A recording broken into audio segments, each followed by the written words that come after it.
आइए आज सुनते हैं अपनी ही कहानी, अपनी रियल ओरिजिनल कहानी जिसको हम सभी भूल चुके हैं। कहानियाँ तो आप सबने बहुत सुनी होंगी, परंतु आज सुने अपनी ही कहानी। हम आत्मा इस शरीर को चलाने वाली एक दिव्य शक्ति है। आत्मा को स्पिरिट, सोल, हवा, एनर्जी, आत्मा कई नाम दिए गए हैं। हम आत्मा इस सृष्टि रंगमंच पर भिन्न भिन्न नाम रूप धारण करके शरीर लेकर के एज एक्टर के रूप में पार्ट प्ले करती है। लेकिन हम आत्मा इस धरती पर आई कहाँ से और हमें यहाँ चक्र बिता करके जाना कहाँ है, यह है यह कहानी। हम आत्माएं सबसे पहले परम धाम, जिसको परलोक कहा गया, 5 तत्वों से पार गोल्डन रेड लाइट की दुनिया, जहाँ हमारे प्यारे परम पिता परमात्मा शिव के समीप थी। और हम आत्माएं जब परमात्मा के समीप थी तो आत्मा रूप में थी, कोई शरीर नहीं था।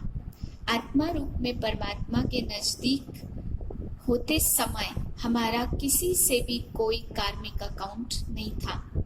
जब हम आत्मा उस परम धाम से आदि युग में इस काल चक्र के प्रथम युग में सतयुग में इस धरती पर प्रवेश करती है, तो उस समय यह ड्रामा, यह सृष्टि रंगमंच थोड़े से एक्टरों से शुरू होता है।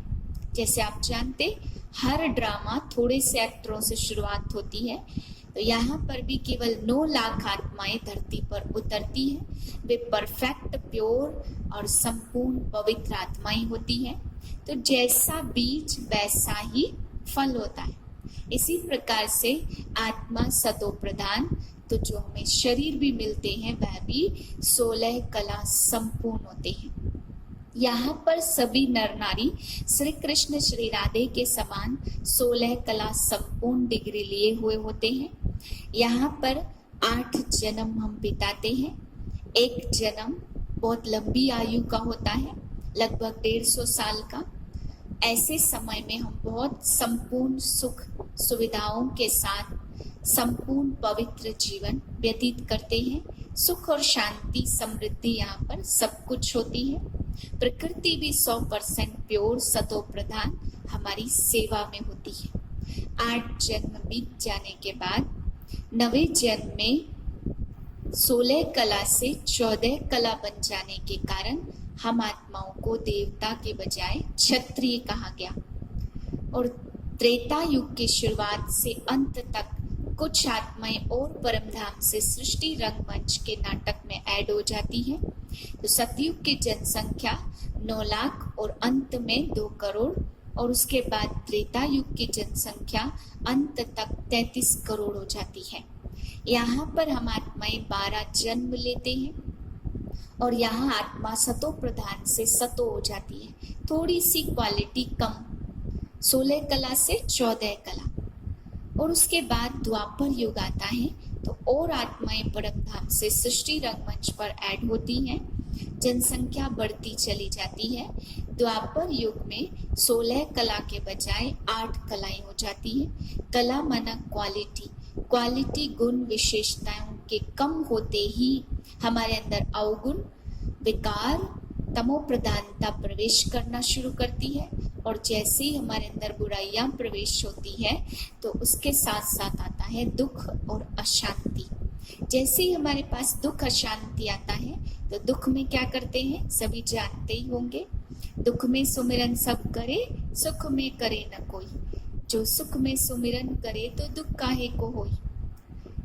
सतयुग त्रेता में संपूर्ण सुख था तो भगवान को याद नहीं किया। द्वापर से जैसे ही दुख आया तो हम परमात्मा को मंदिर बना करके याद करने लगते हैं। सबसे पहले सोमनाथ का मंदिर, हीरे का शिवलिंग, सोने का मंदिर परमात्मा शिव को स्थापित करके पूजते हैं। धीरे धीरे शिव को छोड़कर हम श्री कृष्ण श्री राधे, और उसके बाद श्री लक्ष्मी श्री नारायण, और उसके बाद श्री राम श्री सीता, उसके बाद हनुमान जी, गणेश जी, उसके बाद पेड़ पौधों की पूजा में आ जाते हैं। तो आप यहाँ पर देख रहे हैं ना जैसे कोई बच्चा पढ़ता है तो क्लास 1 से 2, 2 से 3 में जाएगा, लेकिन यहाँ पर हम क्लास 2 से 1 में 1 से नीचे आ रहे हैं।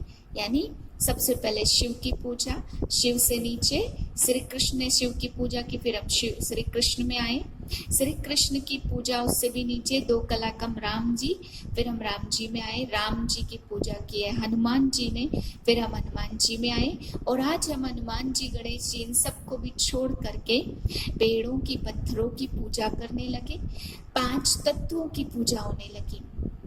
5 तत्वों की पूजा भी चलो ठीक थी, उनसे भी हमें कुछ प्राप्त होता है, परंतु हम द्वापर युग में 21 जन्म व्यतीत करने के बाद जैसे कलयुग में प्रवेश करते हैं तो देवताओं की और परमात्मा की और 5 तत्वों की, इन सब की पूजा को भी छोड़ करके तांत्रिकों की, भूत प्रेतों की, तिराहे चौराहों की पूजा में लग जाते हैं।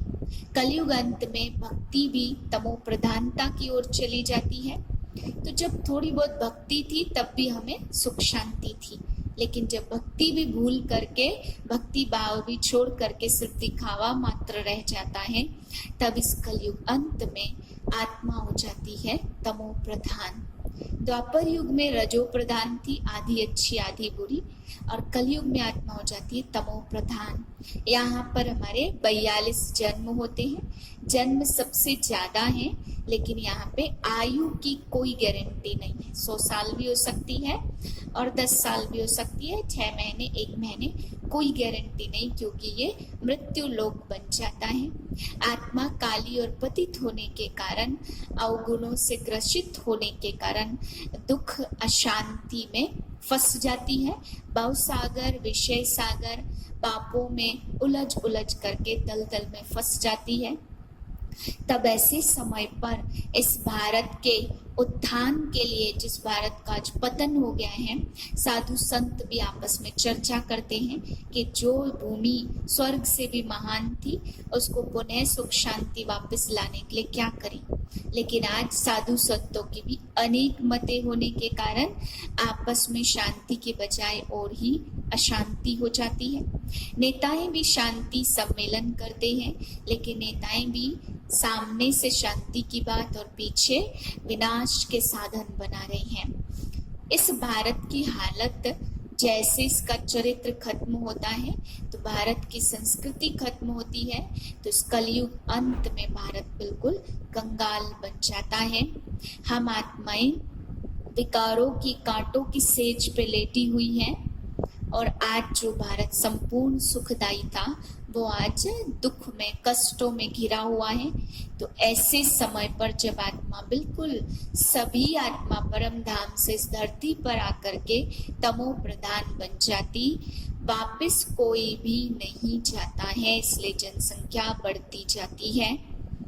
ऐसे समय निराकार शिव परमात्मा सर्व आत्माओं के पिता, देवात्मा, धर्मात्मा, महान आत्मा, पापात्मा, पुण्यात्मा, जो कलयुग अंत में सभी पापात्मा बन चुके हैं, ऐसे समय पर उन सबका पिता परमात्मा इस धरती पर आकर के एक साधारण वृद्ध तन का आधार लेते हैं, क्योंकि संसार में जब प्रकृति भी 100% अपवित्र बन जाती है और आत्माएं भी, तो ऐसे समय पर परमात्मा भी एक पतित तन का ही आधार लेते हैं।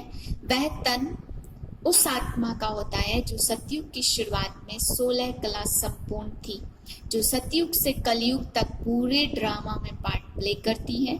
कलयुग अंत के अंतिम जन्म में परमात्मा उस तन में प्रवेश करते हैं, और प्रवेश करने के बाद 84 जन्मों की कहानी सुनाते कि तुम आत्मा सतयुग त्रेता में श्रेष्ठ कर्म की, वहां पे आपने सुख भोगा, श्रेष्ठ कर्मों का फल भोगा, वहां आराम से जीवन व्यतीत किया।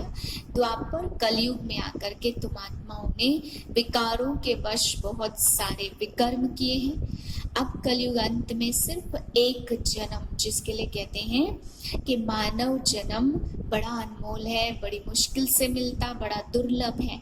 ये कोई मानव के लिए नहीं कहा, शरीर मानव का है इसके लिए नहीं कहा, बल्कि मानव योनि तो हमें इस कहानी में पता चलता है सतयुग से लेके कलयुग तक मिलती ही है। परंतु सच्ची मानवता के लिए कहा गया है। मानवता हमें इस एक जन्म में ही मिलती है। इस जन्म में सच्चा मानव बनाने के लिए परमात्मा इस धरती पर आते और हमें ज्ञान देते हैं कि निकट भविष्य में 3 तरह से इस सृष्टि का महापरिवर्तन होने वाला है। महाविनाश नहीं कहेंगे, महापरिवर्तन।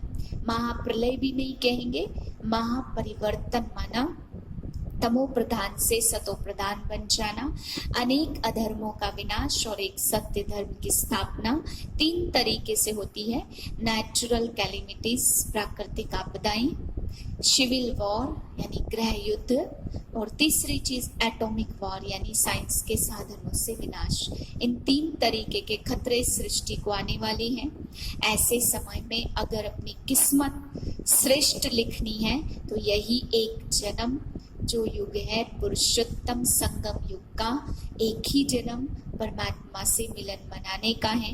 एक ही जन्म है सतयुग से कलयुग तक का अपना भाग्य बनाने का। एक ही जन्म है अपनी श्रेष्ठ किस्मत लिखने का। तो यह जन्म व्यर्थ न चला जाए, ध्यान रहे, अभी नहीं तो कभी नहीं। परमात्मा इस समय हमारी कहानी बता रहे हैं। इस समय हमें परमात्मा को याद कर ये याद करना है कि 84 जन्म बीत चुके हैं, यह हमारा 84वां जन्म है। अब वापस हमें घर जाना है, परम धाम वापस, जहाँ से हम इस सृष्टि रंगमंच पर एक्टिंग करने के लिए आए थे। इस तरह से इस ज्ञान को समझकर, अपनी रियल कहानी को समझकर हमें परम धाम वापस जाने की तैयारी करनी है, क्योंकि जैसे हम वहाँ से आए थे सतो प्रधान अवस्था में, ऐसे ही पवित्र सतो प्रधान बन करके वापस जाना है। इसलिए परमात्मा स्मृति को याद में रख, शिव बाबा की याद में रह, इस एक जन्म को व्यर्थ न गवा करके श्रेष्ठ कार्य में लगाएं। इसी शुभ कामनाओं के साथ ओम शांति।